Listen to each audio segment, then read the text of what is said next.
Le grand rendez-vous européen avec CNews et les Échos.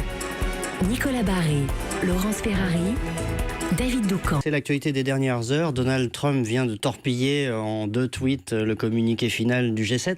Comment est-ce qu'il faut traiter avec le président des États-Unis? Est-ce que la stratégie d'Emmanuel Macron, est-ce qu'il y a une alternative à la stratégie d'Emmanuel Macron consistant à discuter avec lui? D'abord, première chose, c'est qu'en France, on tape Donald Trump toute la journée. Je vais juste remarquer une chose. Il fait ce pourquoi il a été élu.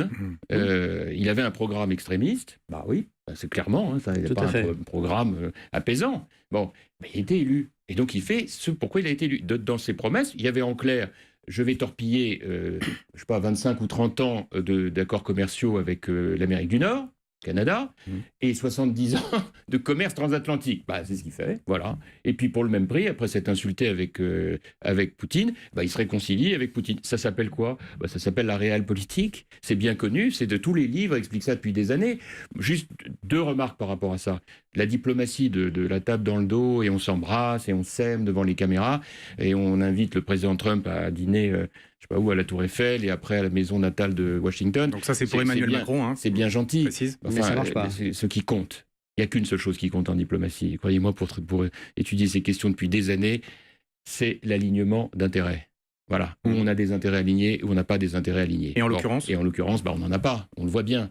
Alors, maintenant, une fois que j'ai dit ça, le message de ce fiasco, pour nous, c'est que jamais on n'a eu autant besoin d'Europe. On a une occasion historique de s'organiser. On a des intérêts alignés comme jamais entre Français, Allemands, mais également avec l'ensemble des pays, à minima de la zone euro, si ce n'est au-delà. Donc, c'est absolument vital pour nous maintenant d'en tirer un certain nombre de conséquences. On a commencé à le faire. Mais ce constat, Emmanuel Macron le fait aussi. Bah oui, est-ce qu'il obtient des résultats à vos yeux à ce stade, au bout d'un an de mission européenne, parce que c'est ça qui se passe avec Emmanuel Macron. Je pense qu'il a eu le mérite de mettre les pieds dans le plat sur ce sujet. Il faut que les Allemands bougent un peu, on le sait.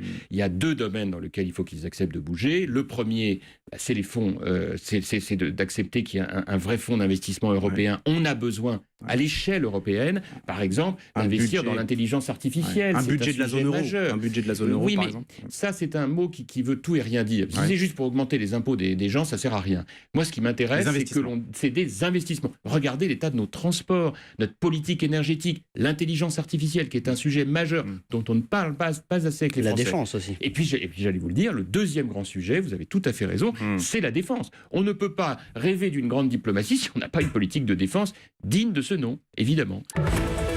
Le grand rendez-vous européen avec CNews et les Échos. Nicolas Barré, Laurence Ferrari, David Doucan.